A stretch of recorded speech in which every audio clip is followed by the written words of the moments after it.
Two girls willingly married the same husband, living together in a simple mountain hut where they wake up naturally every day. Although their living conditions in the mountains are somewhat basic, the three of them lead a life as blissful as that of celestial beings. Early in the morning, the two girls set off into the forest to find food, while their husband constantly reminds his two dear wives to stay safe. But the two girls, having been born and raised in the mountains, don't worry much about such things. Arriving at the river, as they gazed at the rushing water, the sisters deeply felt the hardships their husband endures to provide for the family. They decided to gather more wild vegetables today to reward their husband. Vanity is in a woman's nature, but since their husband doesn't know what Valentine's Day is, they've never received a Valentine's gift from him. However, the two girls don't mind. They believe that with their husband's care, every day is Valentine's Day. The vast and sparsely populated mountains are rich in resources, making it easy to find wild mushrooms. Unlike in the domestic mountains, where if you're late in the season, you won't find even a scrap. Since getting married, the two sisters have never worried about food or clothing. Every day is filled with laughter. Though they roam from place to place with their husband, they've never gone hungry. There's not a trace of pressure living with him.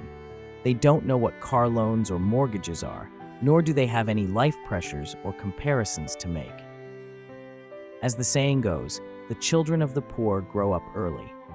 The sisters have mastered various survival skills from a young age. Even in the deep mountains, they can easily identify what's edible and what's not. The tender peppercorns in front of them, when pickled with chili oil, make a delicious side dish. If such a pepper tree were discovered back home, it would likely be uprooted and taken away. Soon, the two sisters discovered some mushrooms. One of the girls climbed up a tree to pick them, enjoying the joy that mushroom picking brings. These mushrooms grow naturally, and when cooked, the soup is delicious.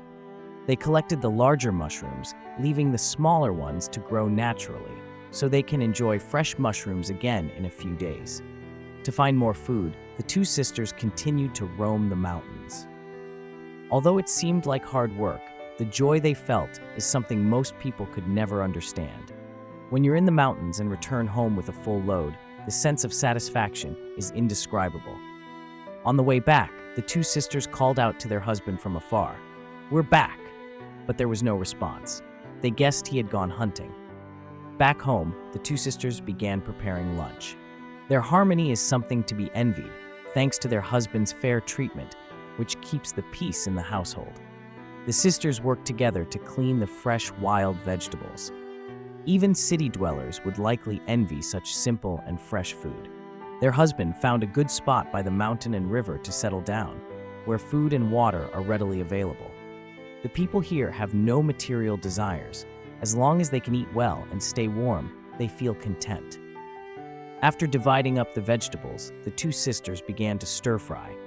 They liked to have leftovers, so the pot still had some crispy rice bits from before.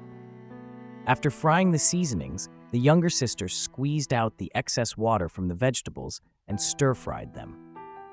Although it wasn't a feast, a few dishes like these are common for them. Unlike in some parts of Nepal, where people might go days without a decent meal, the two sisters never feel deprived. The younger sister, with her mind on her husband out hunting, didn't manage the heat well, and some of the vegetables got burnt, but for them, it didn't affect the taste. They then started cooking the last dish. To make food taste good, there should always be something green in it. They stir-fried the cleaned mushrooms, added seasonings and water, and let it simmer. A pot of mushroom soup was ready. You could almost taste its freshness through the screen. The meal was ready, but their husband hadn't returned. The two sisters set aside some food for him.